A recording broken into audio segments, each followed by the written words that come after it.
If we have not met yet, my name is Bronson Hill. I'm the CEO of Bronson Equity. We have about 200 million in multifamily assets. We're an investment firm. We also do educational events like this. We started branching out into other things such as car washes, ATM machines, oil and gas technology, other sorts of things that are fun and exciting. And so, basically, there's a lot of stuff happening today. There's a lot of things actually, both in real estate. There's a message that came out recently. There was a 1,200 unit portfolio, about 200 million that just defaulted this week. There's just a lot of different challenges and opportunities. So we're going to talk a bit about that today. And so, kind of as we jump into this, I think we'll start. I'm going to introduce our panelists, and again, Mark should be here in a little bit. But we have Jay Martin is coming from the Jay Martin Show, as well as the Vancouver Resource Investing Conference. How are you doing today, Jay? I am excellent, Bronson. Thanks for having me on. Awesome, man. Really great to have you back to another event here. And we also have Jason Hartman with us today from Jason, the Empowered Investor. Yeah, glad to be here and talk about inflation. Yeah, absolutely. It's a thing. It is. Thanks so much for helping Mark with that. Of course, my team as well. If you guys can help Mark and jump on my email and try to get him connected as well, that would be great. Awesome. Well, let's go ahead and jump right into it here. I'm going to go ahead and mute you again, Jason. Thanks for helping with that. Jay, let's talk for a little bit. You're a metals guy. I know you have your Vancouver Resource Investing Conference, but I went to this last year. It was amazing. There were 6,000 investors there. It was incredible how things turned out. It looks like we do have Mark Moss. I'm going to pull Mark Moss up here. Coming on, yeah. Coming on. So we'll get Mark in here. But why don't you, Jay, why don't you give us a little backdrop as far as what's happening in the metal space, what you see happening, with the Federal Reserve. What are some of the things that you're watching right now in the market in regards to inflation and some of the challenges and opportunities? Right. So, well, there's lots happening in the metals market. Depends on where you're looking, but more importantly, it depends on what your time horizon is. And so, like as a commodities investor, and if you're a gold investor, you probably watched 5 or 6 false starts over the last 6 or 7 years. And it can be tough to know like how to feel about that from a sentiment standpoint.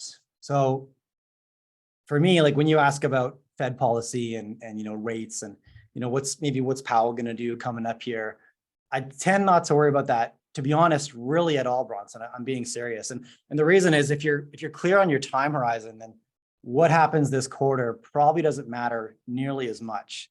And that's how I approach the markets. And I think there's 2 ways to think about near-term catalysts and near-term investment decisions. But number 1 is to determine, like, are you investing in businesses and companies that produce things, or are you trading share prices? And neither one of those is a wrong way to approach the market, but they're really, really different and shouldn't be confused. And one major shift that I've seen, mainly at my conference, I guess, and in my readership for my newsletter over the last maybe 2 years, is that more investors are starting to realize that they've been trading share prices, and some have been doing so very successfully. And now they're starting to look behind the curtain and understand the businesses they're investing in. And so when it comes to the commodity sector, it's a pretty basic industry. It's, what I love about the commodities business is that it's the study of global supply and demand economics, like who has what and who needs what, right? And how do we trade to get what we need? And so it involves, geopolitics, it involves macro for sure, but really it's like the simple supply and demand economic story. And, within hard commodities, and I don't invest in all commodities. I stick to hard commodities. I don't invest in coffee and orange juice and all this. And actually I really stay out of the energy sector for the most part, and really just focus on the metals. That's where I have a competitive advantage. It's where I know the entrepreneurs and the businesses, and I really have a lot of touch points with base metals and precious metals. And so I stay in my lane where I have a competitive advantage and spend most of my time there. And right now everybody's talking about the gold sector because gold's running right now. And I'm bullish on gold, but simultaneously, I had a guest on my podcast this morning who's also bullish on gold and outlined a very compelling case for us to see $1,200 gold within the year, right? And he's walking through his thesis for U.S. recession that hasn't fully materialized yet. When it does, the liquidity crunch that we'll see, that we always see in a recession. And gold is just an option on liquidity, so people will option that, right? And that'll depress the price. And so you can be a bull. But it all comes down to your time horizon. And so like I'm not a trader. I'm not a near-term investor. My typical position, like I'm investing for the 5-10 year. And that expands outside of the commodity sector. That's how I look at the Bitcoin market as well. And so, what are rates going to do this quarter? Honestly, like the easiest way for me to process that is just to dismiss myself from the conversation and say, Sure. with my strategy, maybe that doesn't matter so much. And how can I make that matter less? Because that's something I can't control. Does that make sense? Yeah, no, that's great. I think having the right time horizon is really important. And of course, Wall Street looks for, this month, this quarter, and there's a lot of push to the short term. And so having a long-term approach. And I'm some people wonder like, well, what is metals do? I thought this was you're a real estate investment person. I'm a huge metals person. I think there's just incredible upside. There's incredible opportunity to have real assets such as gold and silver. Mark Moss, wanted to say welcome to you. Sorry about the technical issues there, but it's great to have you. Looks like you're in the studio there. Your awesome studio. How are you doing today? Yep. Good. Yeah. I use Zoom every day. I don't know what was going on. I hacked it. I got the little meeting code and I went to join, and anyway, I got in.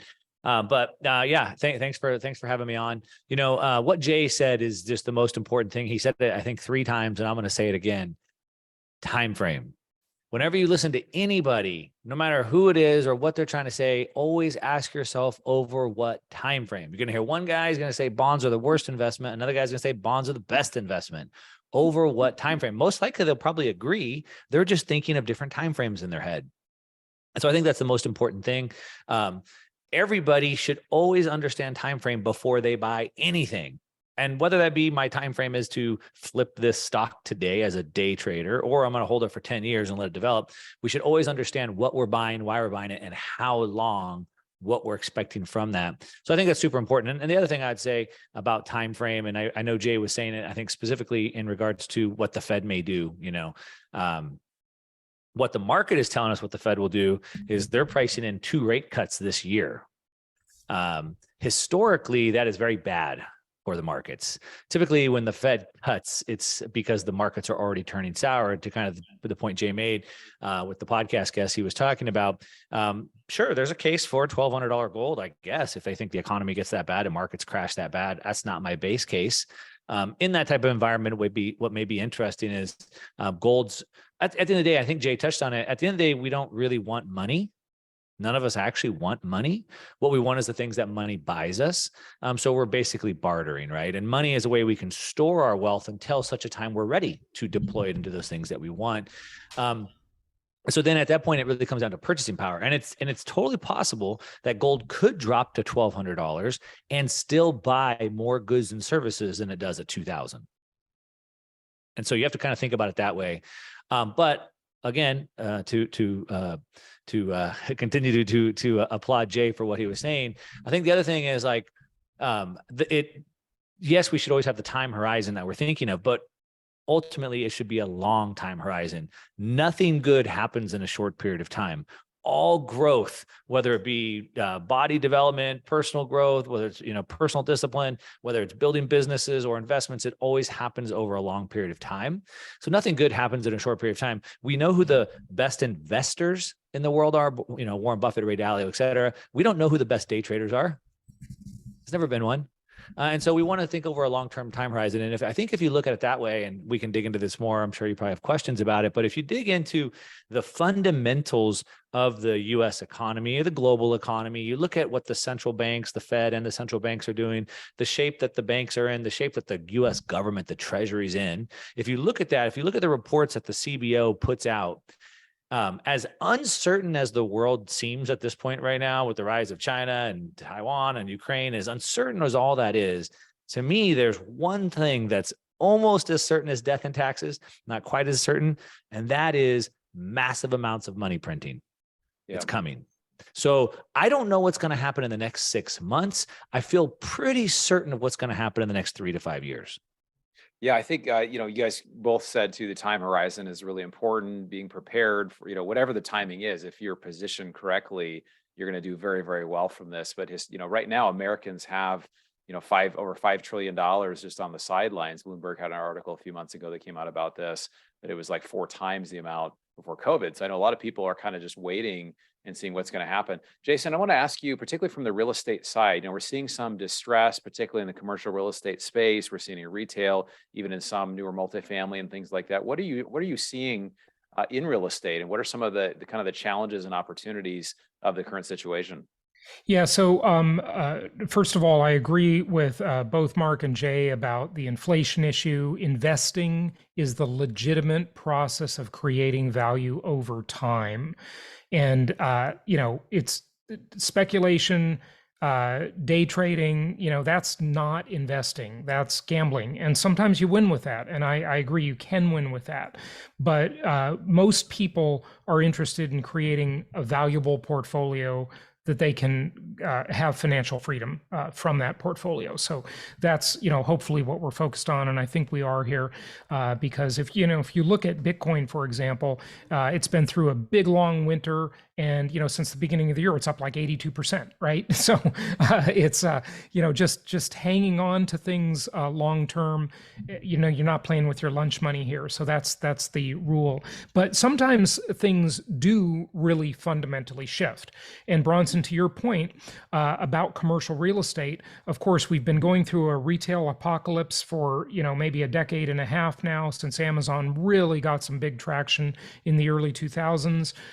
Now, since COVID and the remote work boom, we have a huge shift in the office space demand. So commercial mortgage-backed securities, a lot of these are held by a lot of big banks. That is a big, big area of concern, the CMBS market. Last time around in the Great Recession, it was the MBS, which is the residential real estate market, the securities that back the residential market. This time it's on the commercial side. Multifamily housing is definitely in for some pain. But again, overall, I just want to say, looking at the long term, there is a huge housing shortage in the US. That is going to be with us for a while. So a lot of new multifamily inventory has hit the market. Some people got out over their skis, of course. There was just a big foreclosure in Houston, 3,200 multifamily units, one of the really big ones. So that'll have its adjustment period, but overall that sector will be good. Okay.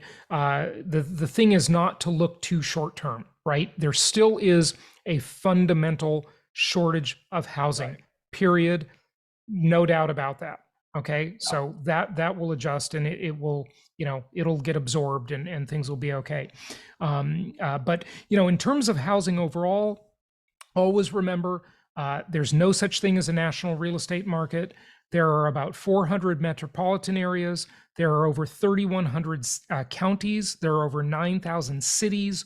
All real estate is local. I divide it into three major types, as most of your people know, Bronson, because we've talked before on the show: linear, cyclical, and hybrid markets.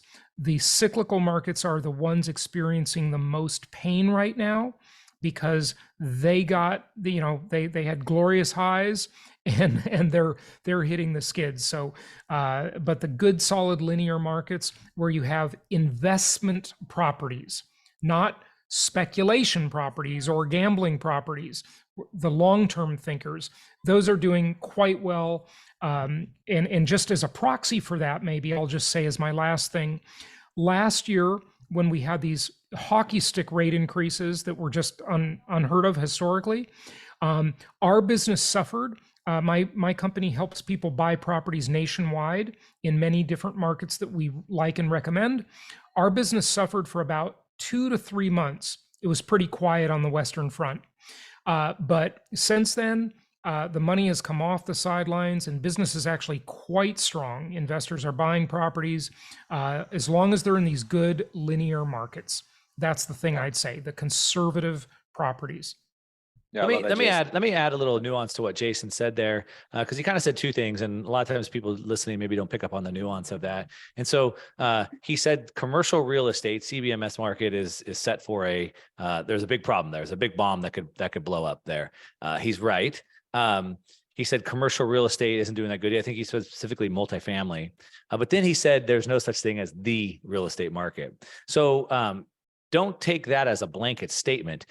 So there's nuance to that. So one, some multifamily markets are doing poorly, and some multifamily markets are still doing very good. Oh, yeah, absolutely. The other thing I'd say is then you have to separate commercial real estate. Obviously, yes, the commercial real estate market, the mortgages are really bad.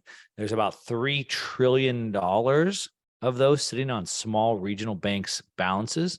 1 in 5 office buildings are not paying rent right now. We have 100 billion of that has to be refinanced in the next 12 months at these new high rates. That's all types of trouble for the banking system. Yeah. Now, that could blow up the banking sector, and we could continue to see that default. My base case is most likely the Fed starts buying and starts doing some new 3-4 letter agency, and they start taking over those bonds, just like they were taking over long dated treasuries. They'll probably start taking those bonds, and they'll probably solve that. That'd be my base case. But there's certainly weakness there. There's not as many loans being generated there. And particularly when you separate the commercial real estate from the multifamily versus the office space, certainly office space in San Francisco and Seattle is getting absolutely crushed, whereas office space in Jacksonville is still probably doing pretty good. And so just understand there's nuance to that in the multifamily, or I'm sorry, in commercial between, office space versus multifamily, and then even in those areas as well. And even though, like I said, the debt bomb is about to explode, it's probably going to be papered over too. Yeah, we were seeing the that. Fed will get back into the business of buying these toxic assets. They're always the sucker of last resort. And Jason, I know you're in Florida as well. And as you mentioned, Mark, we're doing most of our stuff in Jacksonville, Florida, and we're seeing, because of, just 1,500 new people moving there every month, there's this huge demand that continues to grow. And like you said, Jason, it's hyper local. Let's talk for a minute. And I think this is a really great thought. An article came out recently just talking about the BRICS nations basically doing a crypto or a gold-backed cryptocurrency, or creating something to try to not use the dollar. If you look at kind of the de-dollarization trend that's happening now, there's a lot of countries trying to do this. I'd love to hear some comments on kind of what you see happening there as far as the dollar being used less. Let's start with Jay. I think being used less is the key, right? We hear headlines like we've seen, I think 3 deals now done outside of US dollars that are significant. And there's a lot of, just assumptions that this transition is occurring right in front of us and it's going to be massive right away. Things can happen on the margin for a really long time. And why wouldn't they? I mean, that's exactly what occurred with the pound sterling, right? Things occurred on the margin. And when you weaponize the currency, you incentivize people to look for alternates, right? And so it's super logical and makes sense. And I expect we'll see more of it. I think that's, the question I have is we're seeing maybe some countries beginning to pick a side, right? Is Saudi Arabia, for example, picking a new side, right? Are they relinquishing some of their agreements with the United States in exchange for new agreements with China and Russia? And it's, it's interesting to me because you can depart a relationship that's maybe become a bit, is not serving you like it used to, but the devil versus the devil you don't. Like I don't think this is as significant as maybe major headlines are making it out to be right now in terms of the gross realignment of the geopolitical chessboard. I think that we're going to continue to see more transactions outside of US dollars. I think, and I don't know if that's such a bad thing for the US dollar, to be honest. That's my thoughts. Yeah. Jay, I'm dying to ask you why, and I agree with you, by the way, this is not as big a deal as everybody's making it out to be, but why is it not such a bad thing for the US dollar that people are trading outside of the dollar? That's a curious question. Okay, so from my standpoint, I suppose it encourages more sovereignty, and that's gets back to my investment philosophy. And so more options are better. The reason I invest and have a portfolio and build wealth is to detach myself from the consequences and any counterparty risk and the decision-making of anybody else. And so, super high level, Jason, I suppose a world with more optionality maybe encourages that thought process to be more common. Let me answer that question for Jason. Yeah, interesting. For everybody listening and for Jason, just go look up Triffin's dilemma. All right, that's what you want to figure out. That explains the problem with being the world reserve currency. So basically, to summarize it, is basically what it means is that because the U.S. is the reserve currency, or whoever is, per the dilemma, that nation will now have to offshore its entire manufacturing base, because as the role of the primary reserve currency of the world, they'll have to be responsible to send out dollars to the world. So that's why the United States had to offshore its entire manufacturing base. So we had to get rid of everything so we could import products. When we import products, we export currency. Right. That's the And problem. we with also export inflation. Yeah. That's the problem with Triffin's dilemma. Right. That's why no other nation wants to be the reserve currency. China doesn't want to be the reserve currency. No other nation wants that. China doesn't want to hollow out its manufacturing base. Now, when you say, is it good or bad? Well, it's good for lots of reasons. It's also bad for lots of reasons. So it's bad because it's hollowed out the entire middle class of the United States. It's hollowed out our entire industrial complex. It's hollowed out our ability to manufacture the basic necessary goods that we need here. It's good, and it's bad for all those jobs that have been left. It's bad, right? So there's a bunch of reasons why it's bad. It's good because Americans and our neighbors in the north, like Jay, Americans have benefited from that because we have very low cost of goods. Because, to your point, Jason, we offshore all that inflation. So if we lived in these other nations, we'd be dealing with massive amounts of inflation. So it's good for Americans if you haven't lost your job. It's good for some of us because it keeps our purchasing power low. But it's made us our purchasing power. Yeah. Right. High. Right. You're right. Inflation low. I get it. But it's hurt the United States strategically, because now we don't have any ability to manufacture even our most basic and most critical goods. And so that would be one reason why, in the long run, it would be good for the United States, in a lot of reasons. It would be good for the United States to give up its role as the reserve currency of the world. However, the United States wouldn't be able to continue to run trillion-dollar deficits. So then the U.S. has to start to live within its means. So there's good and bad, and you kind of have to balance that nuance out. So Mark, that's so interesting that you say that, because I was just going to talk about this on my show today, but I didn't. See, I mean, we had the reserve currency status since Bretton Woods won 1945, as of course you know all this. But we didn't become a fiat currency really until 1971. So I think Nixon's historic trip to China, and I haven't heard anybody say this, this came out of my own head, so I may be crazy, but I think Nixon saw that there was going to be a massive amount of inflation when the dollar became untethered, right? And so he took that trip to open up China because he saw that as a cheap manufacturing base. I mean, Nixon, for all his faults, he was a smart dude. He was a real long-term thinker. And, do you think that was really the reserve currency caused the problem of offshoring and hollowing out the middle class? Or was it just 1971, April 15th, which one of those, or is it like a combo of both? Yeah, I think it was a combination of both. So the U.S. took over the reserve currency of the world in 1944 under the Bretton Woods Agreement. It did go to a strictly fiat currency, meaning there was nothing backing the currency in 1971. However, from 1944 to 1971, the U.S. was printing way too many paper certificates, which is why the eventual peg was broken, because all the nations were saying, hey, we don't want this paper, we want our gold. Right. France sent its warship over to collect its gold in 1971, and Richard Nixon said, nope. Basically, we're bankrupt. We default on our debt, right? So it was already this fiat currency, meaning they were already printing more than there was backing it, and then it officially became declared at that point. As far as did we start offshoring because we had to send more dollars to the world? I think it was both. I think to think that President Richard Nixon or President Biden, for that matter, have any really control over things is probably a little naive. The strings are being pulled, the game's being played at a much higher level. So there's been a globalist agenda for a long time. And, you look at like McKinsey, which is like the largest consulting company in the US, is really probably the one that pushed all that manufacturing overseas. So it certainly helped offset the inflation, right? Because as prices were going up, we got lower cost of goods, to your point, I think you're making. But it was also because we have to supply the dollars to the world. And if you look back to like the 2008, I know you and George, and I've talked a lot about this with like Jeff Snyder, and Jeff Snyder talks about this Eurodollar market. And the Eurodollar market is the amount of dollars that exist outside of the US in the world. And how when that fell in 2008, when we got a shortage in those dollars, that's when the real depression really set in. And so back to Triffin's dilemma, we have to continually expand and give those dollars to the world. So I think that there's probably some combination in there, Jason. Yeah. It was a really good point. I think, I mean, this is awesome to really, evaluate if we're the world power, who would take us over or who would become the reserve currency. And then of course that transition would be really messy. It seems like everything is changing very quickly. I know all of you talk about this a lot on your shows. You have guests on there. You're doing a lot of things on this. For each of you, we have a lot of retail investors on here, people that invest in real estate, that do metals, that do Bitcoin, that do different things. Let's go, before we take some questions, let's go just from a high level from each of you.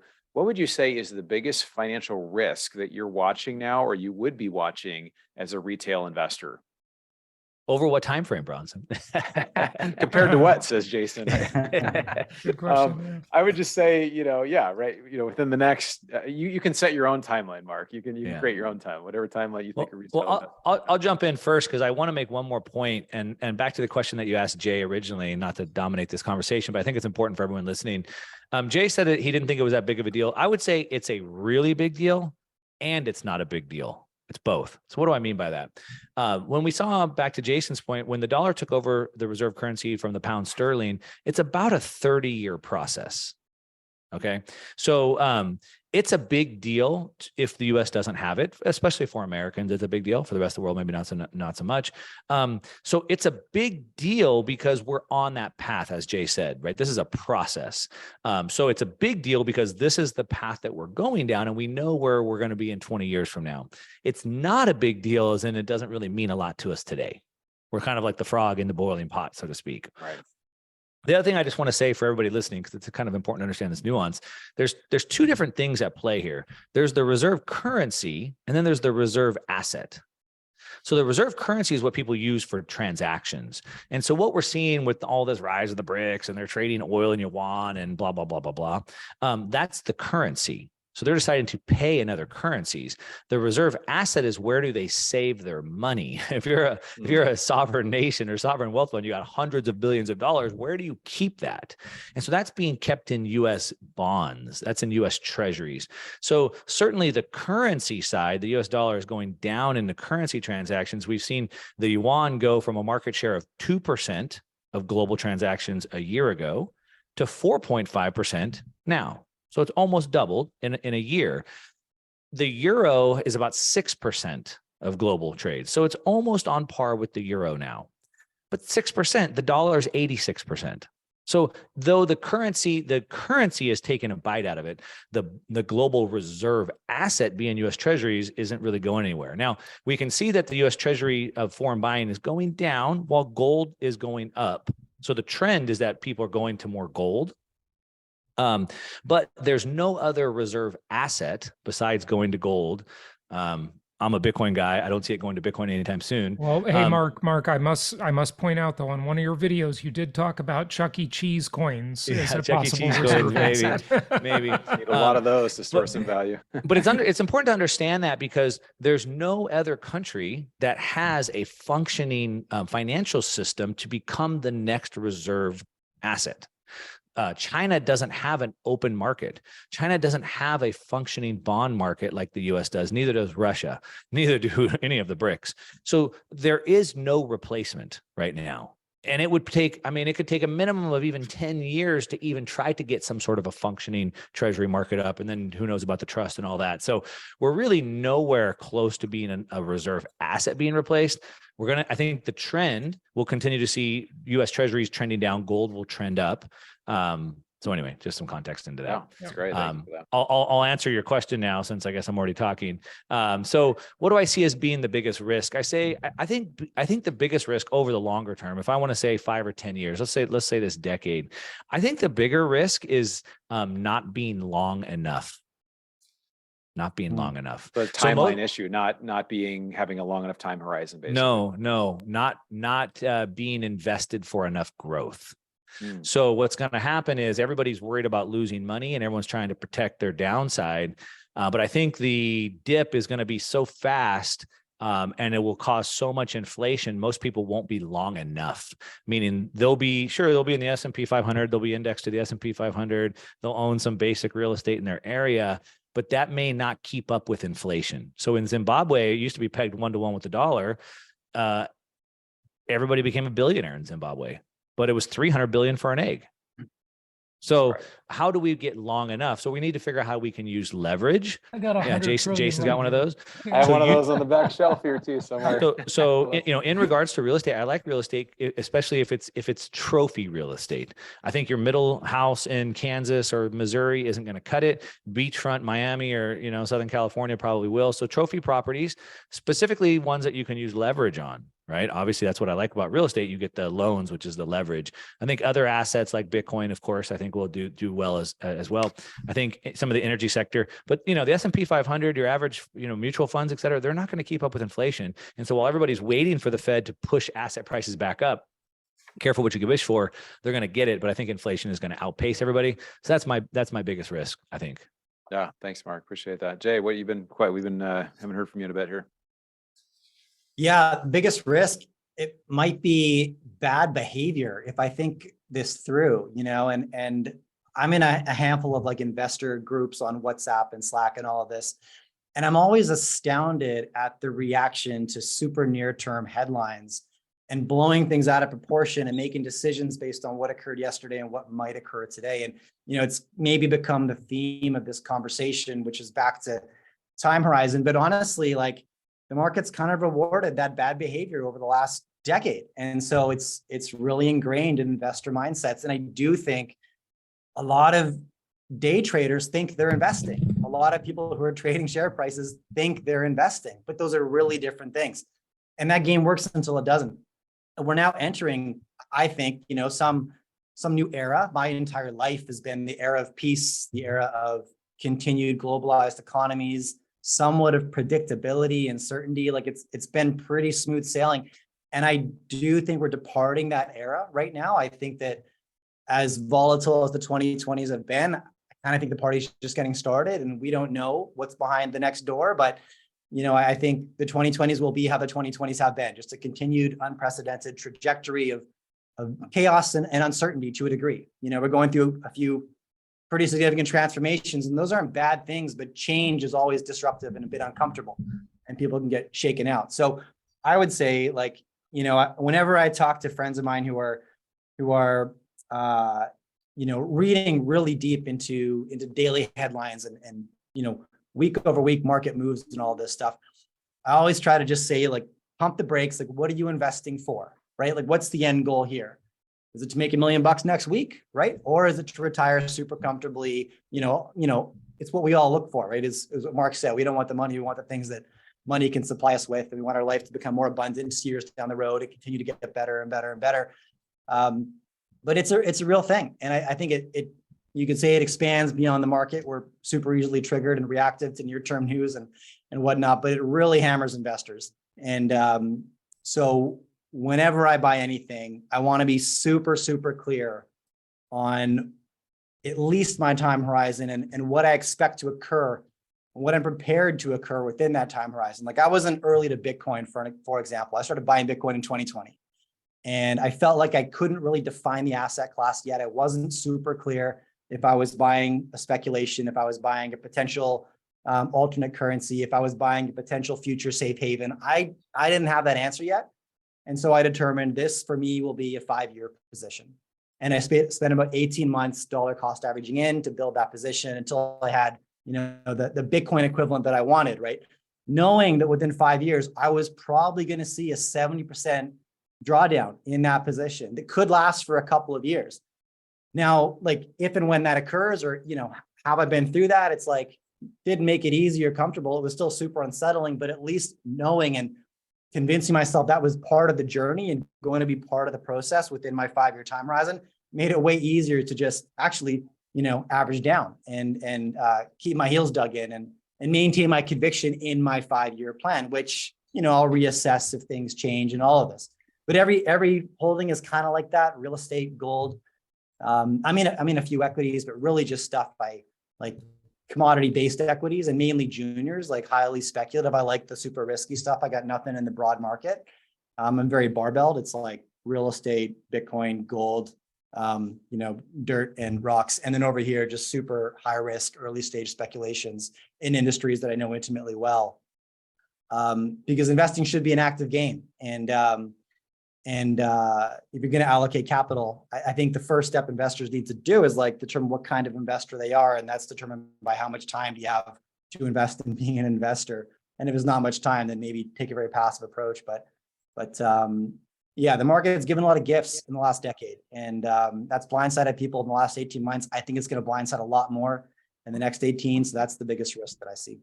Yeah, thanks for sharing. I think that going back to time horizon, just making sure that people are not just looking at headlines today, keeping their eyes open further. Our friend Russell Gray talks about this too. It's not about buying low and selling high and getting more dollars. It's about how are you owning productive assets? How are you owning things such as commodities or other things that you actually can trade for rather than just more printing. Jason, what about you? What are some of the bigger financial risks that you see and opportunities for retail investors? Yeah, that's the $1 trillion question, of course. I think the biggest risk anybody has is this right between your ears, right? It's our brain just playing tricks on us, falling for clickbait, looking at short-term trends, not long-term trends. Just invest in and focus on and keep your eye on the ball. What are the things that every human on earth needs? What must they have? What do they need to live, right? What do they need to survive? They need food, clothing, shelter. They need a currency with which to trade all those things. And that is not going to change, right? That is not going to change. Ignoring the inflationary risk could be devastating. I mean, besides the national debt and the deficit, we have unfunded mandates of anywhere between 60 and $220 trillion. How will we and that's just the US, that's not the world, right? These are the promises our government has made. And how will it possibly keep those promises other than creating more currency units to keep the promises nominally rather than in real terms? And that just means inflation, inflation, inflation.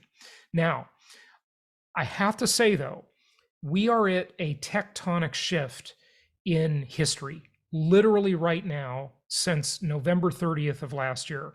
And all of you probably know what I'm going to say, and that is the AI revolution. And will this lead to mass unemployment? It's certainly going to lead to a lot of moving around of employment, right? Will it lead to universal basic income? There's a strong case for that, I believe. But could it also lead to just an era of massive upgrades in standard of living and prosperity? Yes, it could. I don't know. It's just so hard to tell. People are throwing around the phrase AI and artificial intelligence. We're not really there yet. Let's not be deceived. What we have is a large language model. That is not sentient, okay? That is not AI, but it's getting close. And we're seeing some amazing stuff. I think the world we look at today will be very different in literally 1 year and certainly in 3 years. We are going to see innovation increase at such a rapid pace. It is going to blow our minds. We already think it's mind-blowing because of the revolution we've had already, but we ain't seen nothing yet. I think it's truly an amazing time to be alive. And the thing we've always had is this war between two big opposing forces. On one side, we have bad monetary and fiscal policy. That's inflationary, right? The government is spending like a drunken sailor, or as Ronald Reagan said, to say the government spends like a drunken sailor is an insult to drunken sailors. Okay, he was right about that. So we have, bad fiscal and monetary policy on one hand. That's inflationary. On the other hand, we have technology, and that's deflationary, right? And these two opposing forces are at war. Which one will win? Let's hope technology wins, and that's a greater prosperity and a better future for everybody.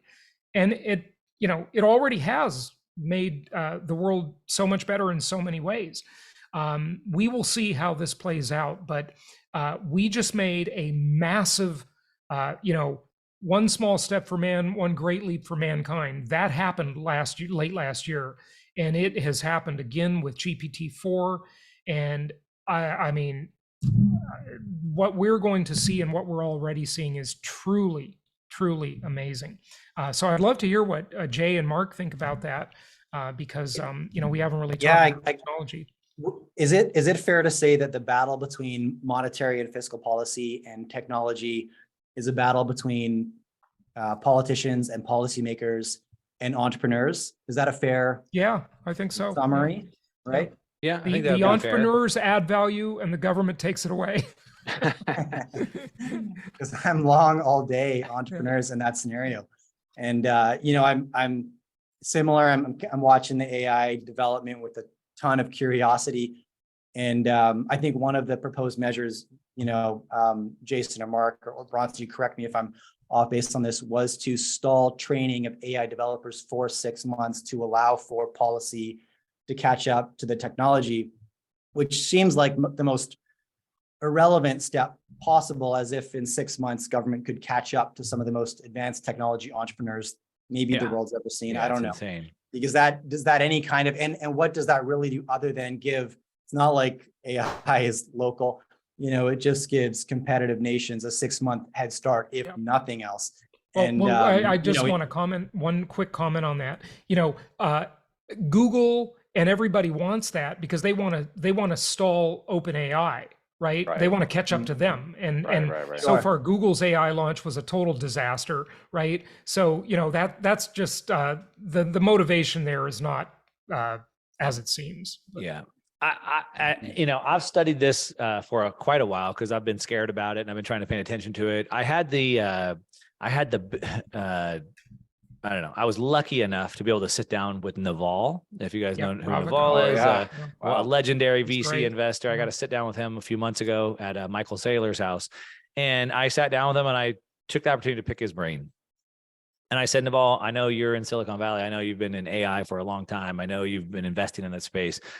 Can you break it down for me? And so we talked about it for quite at length. And basically what I've uncovered in my own research and talking with him is there's two main types of AI. There's general AI and there's narrow AI. So narrow AI is when you can train AI to do one specific task, like drive a car or play chess or play a video game, something like that, do a language model, something like that. And we've had massive, massive, massive growth and progress in the narrow AI. The general AI, where it could become a sentient and all those things, where we have this Terminator world where we get smarter than humans and things that we terminate him, he said has advanced since the 70s. He said we have made almost no progress into that. He said that we can't even. We've had the Terminator movies, though. The Terminator movies were since the 70s. So yeah, but in the actual tech, exactly. So he said that the one cell of a human brain is so complex that they can't even get close to even getting the power of that. Yeah. So I think based off of the research I've done, talking to him and stuff, I think that. I'm not so afraid of that. I think it's maybe a little bit overblown. I think maybe to Jay's point, trying to maybe slow people down, there might be some alternative means. Typically, laws and regulations are being pushed by the lobbyists, which have some sort of like a vested interest in that. And the competitors. But to Jay's point, and I think to your question, Bronson, I would absolutely agree. Or I think Jay actually kind of made the point, like government versus entrepreneurs. And I actually just finished recording a video before I came on, talking about how our existing form of government we have today is not compatible with the age that we're in. Yeah. And so when you look back through the history of the world, thousands of years, you see the forms of government we have has always changed. And technology is what always changes that. And about 250 years ago, we got a new form of technology, and it was the Industrial Revolution. And it brought people from the farms and the cottage industry into the cities, and it centralized everybody. And over the next 100 years, those cities and factories got bigger. And then Henry Ford in 1908 created the automobile, and he was the godfather of not just the automobile, but also the assembly line.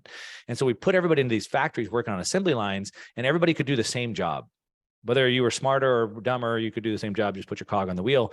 And so they came up with these management techniques and management styles to manage the masses through an industrial complex. And government then was shaped to manage or govern over those types of societies that had masses amount of people in a cog in a wheel. You were basically boiled down to a line in a spreadsheet. And so central planning in those mass scale, It made sense. manufacturing businesses and a government that centrally managed on high made sense. We're not in the industrial age anymore. We're in the digital information age. We don't have big assembly lines anymore. And now people live all over the world with little tiny bits of information technology. And the form of government we have today is old. It's archaic. It doesn't fit anymore. It doesn't move. It's not fast enough. And so I think that is also the big battle that we're seeing.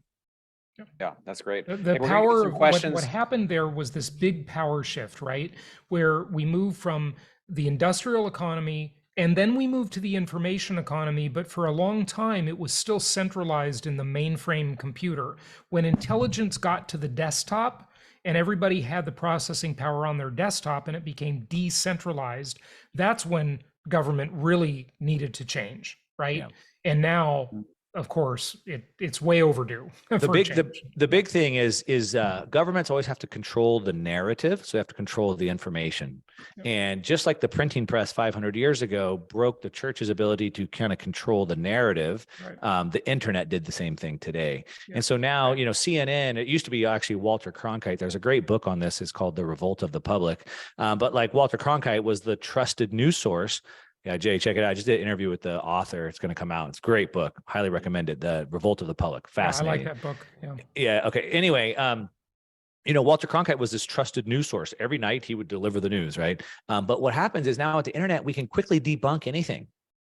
Like no one's on high anymore. Like somebody says anything, like the New York Times just did this hit piece on this Bitcoin miner in Texas, and like instantly just debunked everything. Wait a minute, you used the wrong name. That's a fake photo. That's doctored. Look at all this information that's wrong. And they just got picked apart. And so there's no way to control the narrative when 1 million people can fact check you in real time. Right. But the problem is all the powers that be are trying to hold on to their power. No, well, sure, that's the battle. Yeah. That's the battle. And so but then there's the paradox. So the paradox is a nation needs people to be educated and communicate freely. So there's creativity and there's ideas and progression. Someone's got to design the next rocket ship and the next AI. Yeah. So we need it. But the problem is if we have it, then they're constantly going to overthrow us. So we can take it away and be North Korea, but then we're just North Korea. And so there's like that paradox. And so anyway, the form of government we have today, back to the point, is it's just not compatible anymore. And I side with Jay. I'm super bullish on what happens when 1 million entrepreneurs are backs against the wall. Yeah. Talking about creativity and going for it. We're going to take some questions now. We got a few more minutes. Just great conversation. Your guys love just what's going around here. There is a question that came in about, can Jay share his top gold miner speculation? So just when you gave that time frame about super long horizon, I don't know if you can share it here, but or putting it in the chat or anything. I'm sure some people would love to hear that. Yeah, I'll share a few things. You know, the gold sector is super volatile. Exploration companies exceptionally so. And if you're playing in that arena, there's a handful of approaches you can take. The approach I take is betting on the people. I mean, back to the entrepreneur, right? I'm not a geologist. I'm not a mining engineer. I'm not a geopolitical expert, but I know people and I'm in the people business. And you know, anyway, so that's diligence. I feel like I can do very competitively, right? And that's step one for me in any industry, but yes, in the gold sector. You know, I don't manage anybody's money but my own. I do not give any advice. You know, you're responsible for your decisions and to do your own diligence. But you know, one company that I'm kind of meets that criteria for me is Equinox Gold. And the reason I like Equinox Gold is because the chairman, Ross Beatty, has become, I mean, he's built 15 companies, delivered 15 10x returns to his shareholders. It's a pretty remarkable track record.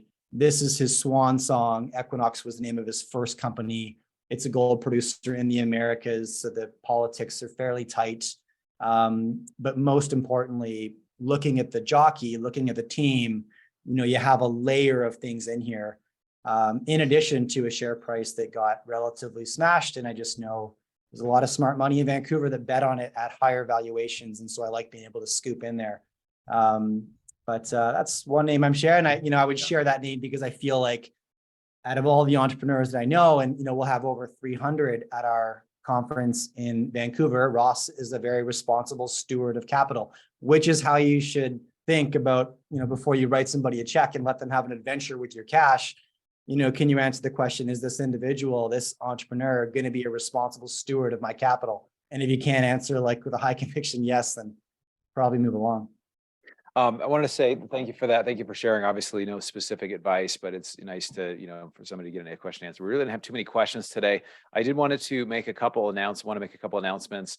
We do this every month. We do an event on either multifamily, alternative asset investing, or on inflation. If you have a topic you'd love to hear about, we'd love to create that for you. We really exist to try to help people make better investment decisions. So the next event will be on May 17th. We've got a couple multifamily titans that are going to be speaking, Michael Blanc and Rod Khalif, and we have another one we can't announce yet, but we're working on that. That's May 17th at 4 p.m. Pacific. So that'll be coming out soon. And wanted to go around and just have each of you, before we kind of wrap up, is there something that you're working on or something that if people like what they heard, what's the best place for individuals to connect with you? Maybe we can start with Jason. We've got, business has just been great. I'm really just glad to see so much money coming off the sidelines, buying more properties through our network. And we've got a special offer lately that's pretty rare, and that's 100% financing on rental properties, on investment properties, 0 down, nothing down, no money down, 100% financing, limit of 5 financed properties per person. And that's pretty unique. I haven't seen that in probably 16 years. So it's really unique. And anybody can find my podcast, YouTube channel, just search Jason Hartman or go to jasonhartman.com. So that's been an exciting thing. But, everybody's so focused on real estate prices and trying to predict, hey, is the market going to go up with inflation, or is there going to be a crash or whatever? And, I'd say just remember that the market for investors is really 2 major things. Number one, prices, sure, that's what everybody talks about and that's what they look at. But what's really meaningful to investors that are the long-term investors? It's the income. And when the market softens, if it softens, there are fewer people motivated to buy, or few people that can afford to buy properties. So they're stuck in the rental pool, and that puts upward pressure on rents. And we've always seen those over the years. And I've been doing this an awfully long time, over the decades, to see those as like non-correlating things. Over the course of, if you just wait about a year or 2 in any cycle, you always see those diverge in a very nice way. So, that's the thing I'd encourage people to think about more, is income from properties. And sadly, or maybe it's good, with single family homes, there's really not any good rental data. All of the rental data you hear is pretty much focused on the apartment market, which is different than the single family market. So just understand that with any type of investment, you've got to peel the layers of the onion and know people that are really like in this all the time, that it's their career. People like you, Bronson, or Mark, or Jay, people that do this all day long, right? It's a lot more than a clickbait headline. So just always realize that. But that's what we're really busy with, that 100% financing deal right now. Yeah, thanks, Jason. Appreciate that. Mark, how can people follow what you're doing and get in touch? Yeah, I'm, just Google it. That I make videos on YouTube. Just search Mark Moss on YouTube. You'll find him there. Or your favorite podcast player, just search Mark Moss on there as well. And, I like to talk about, freedom. Obviously, it all starts from there. So mostly financial topics, macro, geopolitical, trying to understand the flows of money, where they're going. Bitcoin, of course, obviously, some real estate as well. But just ways that you can secure your wealth and ultimately secure your freedom. I think those are the most important things. I've been pounding the table, really trying to encourage, motivate, educate people to go on a little bit more of a, let's say more of like an aggressive kind of stance, as opposed to just kind of like going and disappearing on a mountaintop, taking your Bitcoin or whatever, going to live on a ranch somewhere. And I think we need to be a little bit more on the offensive here. And so, you know, trying to encourage people, like I said, educate people, setting up, and when I say, aggressive, I don't mean going and storming the Capitol. I think through the economic means, through capitalism, I think is how we can change the world. Giving people the ability to vote with their money. I think entrepreneurs have been asleep at the wheel for too long. And so we really need to have entrepreneurs step up and allow consumers to vote with their money. And then we need consumers to back those businesses and vote with their money. So if you like those topics and you'd like to learn more about those, then yeah, give me a follow. Just check it out, Mark Moss on YouTube. I'm probably too active on Twitter. You can find me there, one Mark Moss as well. Awesome, Mark. Really appreciate it. Thanks so much, man. I appreciate being here. Jay, how can people follow what you're doing and get in touch with you? Sure. Yeah, I have a conference business called Cambridge House, easy to find, and then a YouTube channel. It's the Jay Martin Show. But my absolute favorite thing that I do each week is writes. I love to write, and every Sunday I publish a newsletter, and I use it as a vehicle to distill the conversations that I have on my podcast, everything I've read, and it just catalyzes my thought process. It's an absolute pleasure to write. It's free. You should subscribe. But, you know, I don't really talk about allocating cash so much. I do manage an investment portfolio, but my letter is more about managing your mind as an investor, which should be the sharpest tool in your tool belts, and just managing the biases and heuristics and gut impulses that can really lead you astray. Yeah, it's super fun. So that's on Substack. It's just Jay Martin's newsletter. Really easy to find. I publish every Sunday, and it's super fun to write. So that's where you can find me. It's awesome. I've been reading it. I enjoy it, Jay. So yeah, I recommend it. Everyone go check it out. It's good. Yeah, you're a good writer, Jay. You tell a good story. It's really great. So, hey guys, I really appreciate each of you. Just thank you so much. Just so honored that you decided to join this event and be here. And thank you for friendship over the years. I love that each of you are really adding value to the marketplace, both in the investing, the education, and really changing the hearts of people. And I think that's really what it's about, kind of what Mark was saying as well. So thank you, each of you, for being here. Thank you to all of our guests that are here, or those that are watching it on a replay. And we'll look forward to hopefully seeing everybody at the next event. But thanks again for being here, everyone. Okay. Hi, everybody. Thank you, Bronson. Hi, guys. Thanks. All right, guys. Thank you. Good seeing you guys.